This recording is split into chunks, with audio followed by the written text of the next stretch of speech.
সাবেক England batsman Graham Thorpe আত্মহত্যা করেছেন বলে জানিয়েছে তার পরিবার। 5 আগস্ট তার মৃত্যুর খবর নিশ্চিত করা হয়। ঠিক কিভাবে 55 বছর বয়সী থর্পের মৃত্যু হয়েছে সেটি সে সময় জানানো হয়নি। ইংল্যান্ডের হয়ে 100টি টেস্ট ও 82টি ওয়ানডে খেলা থর্পের স্ত্রী অ্যামান্ডা সাক্ষাৎকারে বলেছেন, কয়েক বছর ধরেই বিষণ্ণতা ও দুশ্চিন্তায় ভুগছিলেন তিনি। অ্যামান্ডা বলেন, একজন স্ত্রী এবং 2 জন কন্যা যারা তাকে ভালোবাসত এবং যাদের সেও ভালোবাসত, তারা থাকার পরও ওর পরিস্থিতির উন্নতি হয়নি। সাম্প্রতিক সময় সে এতটাই অসুস্থ ছিল যে সে সত্যিই বিশ্বাস করত সে না থাকলেই আমরা ভালো থাকব। আসলেই সে এমন করেছে এবং আত্মহত্যা করেছে, এতে আমরা বিধ্বস্ত হয়ে গেছি। খেলোয়াড়ি জীবন শেষে কোচিংয়ে আসেন থর্প। ইংল্যান্ডের সহকারী কোচের দায়িত্ব বেশ কিছুদিন পালন করেন। 2022 সালে আফগানিস্তানের প্রধান কোচ হওয়ার কথা ছিল তার। তবে সে বছরের মে মাসে গুরুতর অসুস্থ অবস্থায় তাকে হাসপাতালে নেওয়া হয়েছিল বলে জানা যায়। তখনও ঠিক অসুস্থতা খোলাসা করে বলা হয়নি।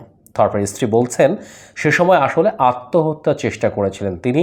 কয়েক বছর ধরেই গ্রাহাম বিষণ্ণতা ও দুশ্চিন্তায় ভুগছিল। 2022 সালে মে মাসে সে আত্মহত্যার জোরালো চেষ্টা চালায়। এরপর তাকে নিবিড় পর্যবেক্ষণ কক্ষ আইসিইউতে লম্বা সময় থাকতে হয়। হাসপাতাল থেকে ছাড়া পেয়ে উন্নতির লক্ষণ দেখা দিলেও গ্রাহামকে তাড়া করেছে পুরনো সমস্যা। অ্যামান্ডা বলেন, আশার ঝিলিক দেখা দিয়েছিল, পুরনো গ্রাহামকে একটু দেখা যাচ্ছিল, কিন্তু এরপরও সে বিষণ্ণতা ও দুশ্চিন্তায় ভুগেছে। মাঝে মধ্যে যেটা খুবই গুরুতর হয়ে পড়ে।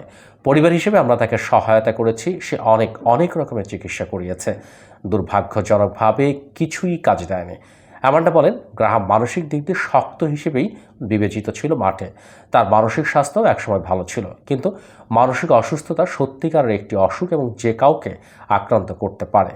থর্পকে তার প্রজন্মের অন্যতম সেরা ব্যাটসম্যান হিসেবে বিবেচনা করা হতো।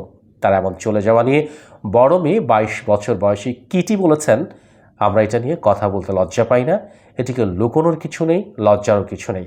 আমরা আগে তাকে সাহায্য করছিলাম যাতে সে ঠিক হয়, তাকে রক্ষা করতে চেয়েছিলাম। এ কারণে আমরা কিছু বলিনি। গ্রাহামের নামে একটি ফাউন্ডেশন তৈরির কথা ভাবছে তার পরিবার। কিটি বলেন, এখন এ খবর জানানোর সময় সেটি যতই বিভৎস হোক না কেন, আমরা কথা বলার মতো পর্যায়ে যেতে চেয়েছি এবং এটি জানানোর অবস্থায় যেতে চেয়েছি। এখন সচেতনতা বাড়াতে চাই।